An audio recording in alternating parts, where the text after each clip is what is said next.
Sy Hersh sprach im Interview mit der Berliner Zeitung über den Terroranschlag auf die Nord Stream Pipelines und dass US-Präsident Joe Biden lieber Deutschland frieren lassen wollte, als dass sich Berlin gegen die Ukraine-Politik der US-Regierung stellen würde. Was sagt das über diesen Präsidenten aus? In an interview with the Berliner Zeitung, Sy Hersh talked about the terrorist attack against the Nord Stream pipelines and stated that US President Joe Biden would rather let Germany freeze than have Berlin oppose the US government's Ukraine policy. What does that say about this president? Well, let me just start off by talking about Sy Hersh. I think it's important that there be full disclosure. He's a very close friend of mine. He's been a good friend of mine for 25 years. And I am heavily biased in favor of Sy Hersh. So people need to understand that when I answer this question, that there is a bias here. And what I mean by that is knowing him the way I do, I trust his reporting. I trust that his reporting is accurate, that it is within the facts that he lays out are contextual. They're not exaggerated. And I can also say that I don't believe that Sy Hersh is trying to score political points for or against anybody. He's simply somebody who is searching for the truth. And in this case, the truth is horrible, especially if you're an American. And the truth is embarrassing, especially if you're a German. If you think about what he says, let's just parse it out. That the President of the United States made a decision to do something knowing that it would harm the citizens of an ally, or should I say of an erstwhile ally, because how can you be an ally if you're even considering an attack? And that's just what this was. This was an attack on Germany. This was an act of war. I'll let the Germans do the final calculation as to the economic costs, but this was an economic Pearl Harbor, a surprise attack that destroyed the German economy. There's no other way to put this. There is literally no other way to put this. So what Seymour Hersh is saying is that the United States put its selfish ambitions ahead of the well-being of the people of a nation that's supposed to be a close ally, military and political. And if I were a German, I would be looking at this saying, then why are we friends with America, with friends like these who needs enemies? America is the worst friend possible because we lie to you, we abandon you, we deceive you, we attack you, we wish to do you harm. Cheap Russian gas was not a threat to the United States. Cheap Russian gas was that which made Germany the economic superpower that it was. Without cheap Russian gas, Germany would not enjoy many of the economic advantages that it had. It could afford not only to, be industrial, engaged in an industrial fashion, but this meant jobs. This meant a good tax base. This meant a nice standard of living. All things that Germans had come to expect as the norm. To be a German worker was to live a good life. No more. Why? Because your friend attacked you. Your friend stabbed you in the back. And this is the importance of Sy Hersh's article. I mean, we can get into the Tom Clancy nitty gritty, the salinity of explosives and the frequency of the sonar buoy and, the chill of the waves as they slapped against the hull of the ship where the divers sunk into the water. I mean, that's all cool stuff. And I applaud Sy for capturing that because half the aspect of selling an idea is making it readable, making people want to read it. But the true strength of this article isn't the adventurous details of the betrayal that took place, but the harsh, cold reality that the President of the United States made a deliberate decision to harm the people of Germany. And the German people need to chew on that. And their politicians need to chew on that. And I will say this, if in a year's time, Germany still allows American bases to operate on its soil, it is a cuckold nation. If in a year's time, Germany still allows American nuclear weapons to reside on German soil, it's a cuckold nation. If Germany continues to pretend that America is its friend and Russia is its enemy, it is a cuckold nation. And that's what Sy Hersh's article has done. It's exposed the awful reality of the abusive relationship between the United States and Germany. And hopefully Germany will wake up and understand that going forward as an abused spouse is no future. There are bruises on your face, Germany. Look in the mirror. It didn't come from an accident. The person you thought loved you hit you because they don't love you. And it's time for you to recognize that and walk away. NATO-Generalsekretär Jens Stoltenberg sagte kürzlich, dass die Ukraine mehr Munition verbraucht, als alle NATO-Länder zusammen produzieren. Wie schätzen Sie die Stärke der NATO ein? NATO Secretary-General Jens Stoltenberg recently said that Ukraine uses more ammunition than all NATO countries combined are able to produce. How do you evaluate NATO's military power? I've been clear for a long time that NATO is a paper tiger. But, it's no newsflash. There's not a NATO general officer who doesn't know the truth, who doesn't know the awful truth that NATO can't fight a war. Cannot. Again, I mean, how many Leclerc tanks can France get out of the barracks? The entire nation of France, the number one army in Europe, as they'll like to tell you. I will bet you they can't get more than 50 tanks out of the barracks right now because the rest are broken. Can't maintain them. 50 tanks is a superpower. You know what the life expectancy of 50 tanks is on the Ukrainian-Russian battlefield? About a day and a half. How many tanks can Germany get out of its barracks? The vaunted Leopard 2 A7. Ooh, the best tank in the world. Well, it's not. But Germany can't even get a battalion's worth out. Again, less than 50. So that's it. The German army wants to fight Russia, which has over 2,000 tanks assembled right now in Ukraine, with 50 Leopard 2 A7 tanks. Wow, I'm scared. I'm frightened. I'm trembling. Not out of fear, but out of concern, because the German army would be slaughtered on the field of battle. The British army can't even fill a soccer stadium. I mean, you can get more people attending the Kaiserslautern football club game than you can to get, England to mobilize. It's pathetic. And now we come to the harsh facts. And here's the interesting thing. Stoltenberg and NATO are only waking up now publicly saying what was obvious to everybody. In September, when the Ukrainians launched their vaunted counteroffensive, and it failed. Everybody said, well, it didn't fail, Scott. They took territory. It failed because it wasn't supposed to take territory. It was supposed to defeat Russia, and they didn't. And in the process, those reserves were destroyed. But that's not the news flash. The news flash was, in order to fight Russia in a large-scale ground combat, Ukraine was using prodigious amounts of artillery ammunition. And all NATO people were looking at that. It's just simple math going, wait a minute, if Ukraine is firing,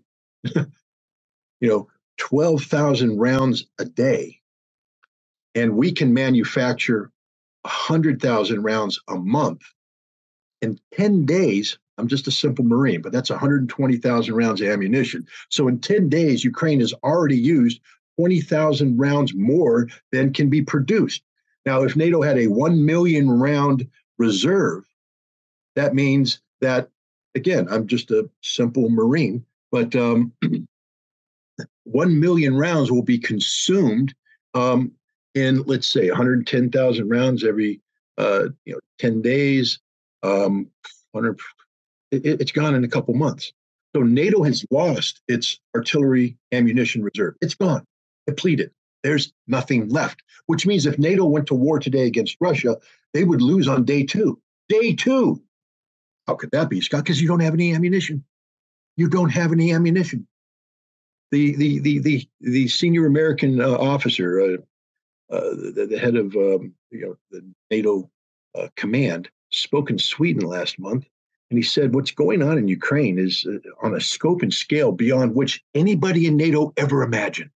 Nobody imagined this, which means they have a total lack of imagination, because for at least a decade now, NATO's been thumping their chest saying, we want to fight Russia. We can take on Russia. We're going to build up to the east. Oh, really? You're going to fight Russia with what? How many sausage-eating German soldiers can get out of the barracks? I'm not picking on them, but they're a peacetime military. They're a little plump, a little soft around the middle. They're not hard soldiers. They don't know how to fight. They don't even want to fight. They want to wear uniforms, go to balls, pick up girls, and think life is great. That's not war, fellas.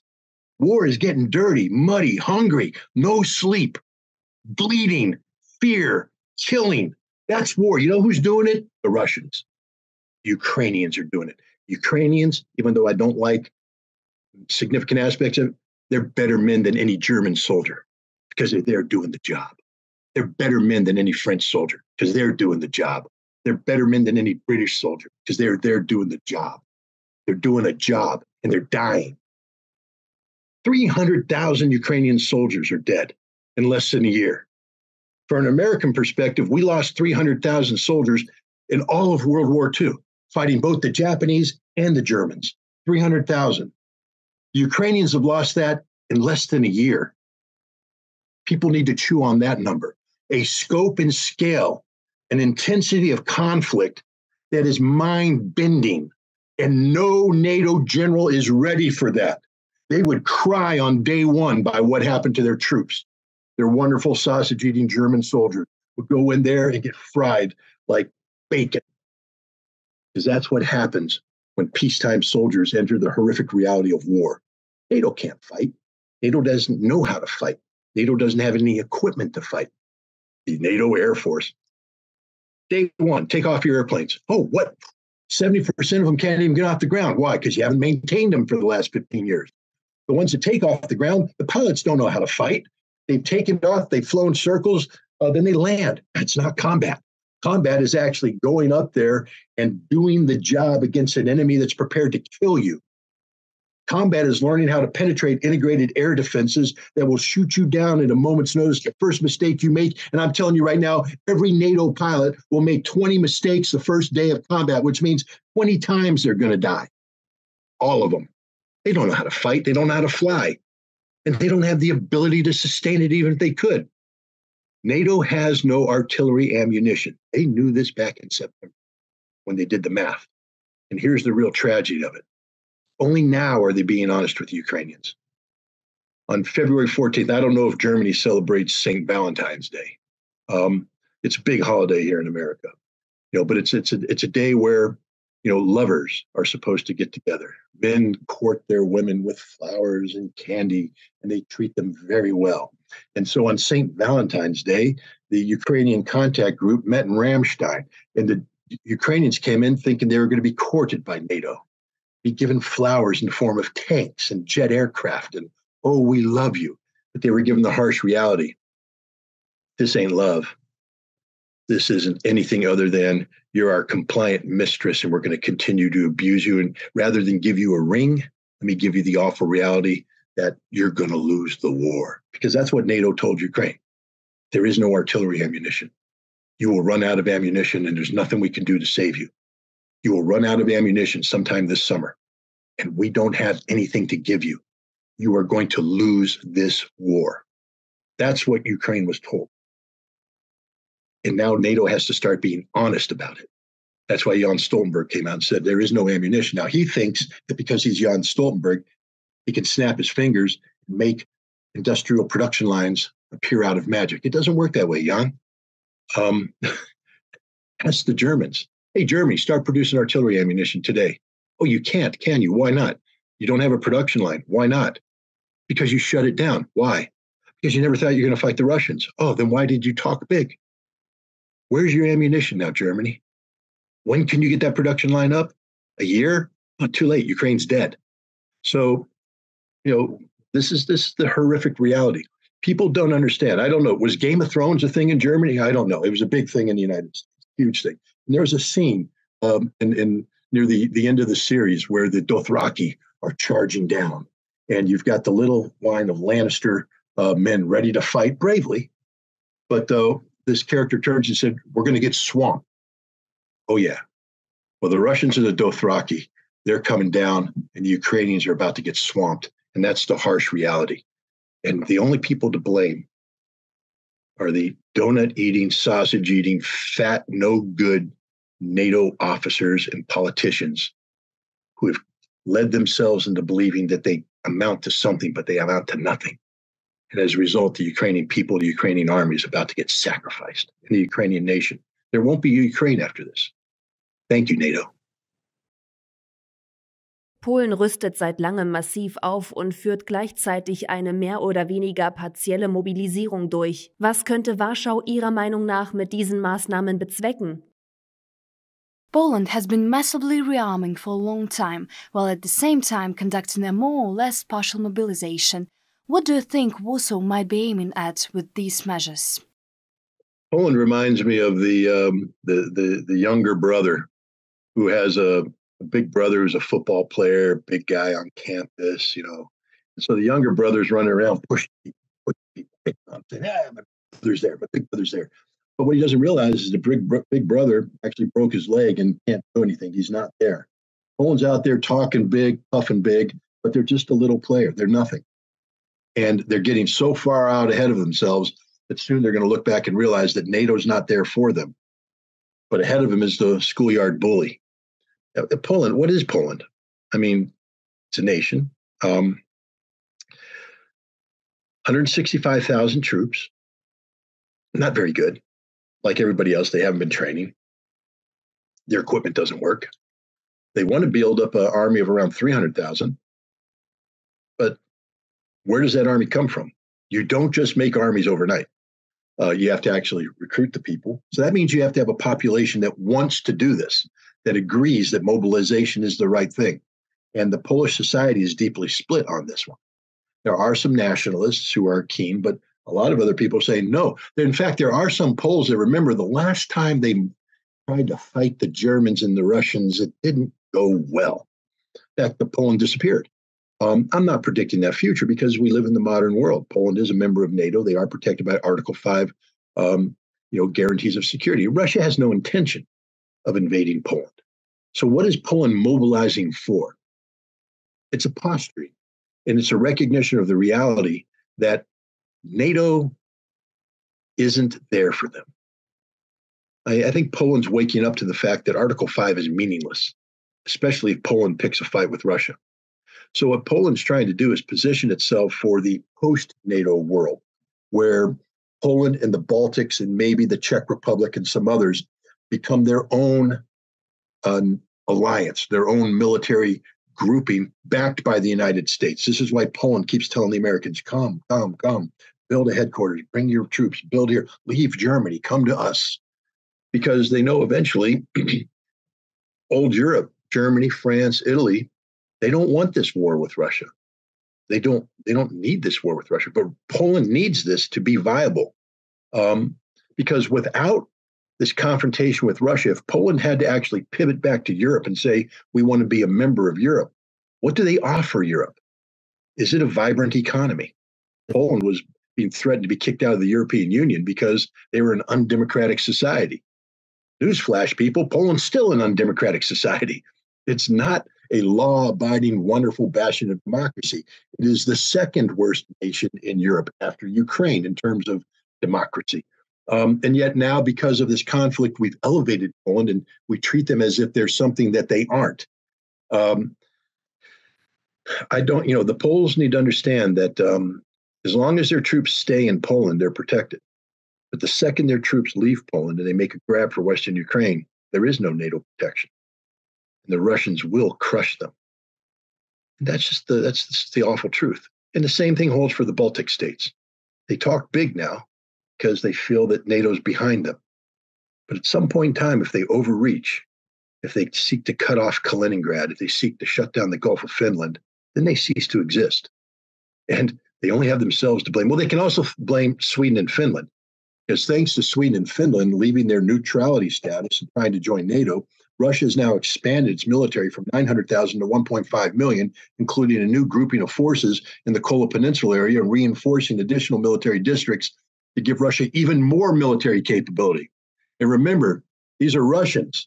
They know how to fight. They want to fight. They're not afraid of fighting. They're not fat, donut-eating, pale-skinned, puffy NATO troops. These are lean, mean, hardened soldiers with combat-proven equipment. So Poland needs to watch out. There's a line from the movie Top Gun where a guy tells Maverick, Tom Cruise's character, that your ego is writing checks your body can't cash. Hey, Poland, your ego is writing checks your body can't cash. Die Angst vor einem dritten Weltkrieg hat Umfragen zufolge etwas abgenommen. Dennoch wird viel darüber gesprochen, dass der sogenannte Odessa-Moment der Auslöser zu diesem tragischen Ergebnis sein könnte. Können Sie uns erklären, was dieser Odessa-Moment bedeutet? According to polls, the fear of a Third World War has decreased slightly. Nevertheless, there is much talk that the so-called Odessa moment could be the trigger to such a tragic outcome. Can you explain what this Odessa moment means? Russia has two objectives laid out in this. It's called a war. They call it a special military operation, but it's a war. It's become a war, and it's a war not just between Russia and Ukraine, but between Russia and NATO in the collective West. NATO is using Ukraine as a proxy. Russia's about to win this war.